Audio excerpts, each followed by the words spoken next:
Sa buhay natin, mayroong isang mamahalin, sasambahin.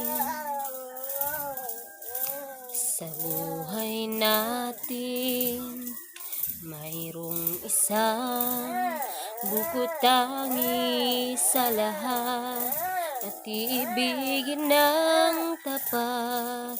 Ngunit sa di sinasadyang pagkakataon, na para bang ika'y nilalaro ng panahon, at bigla kayong nagyakap, mga labi niyo'y naglapat, ang inyong mga mata'y nagtatanong at nangangarap.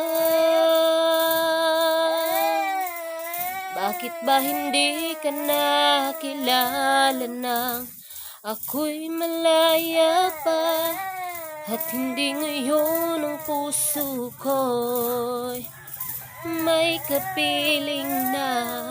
Bakit ba hindi ka nakilala nang ako'y nag-iisa? Sino ang iibigin? Ikaw sana.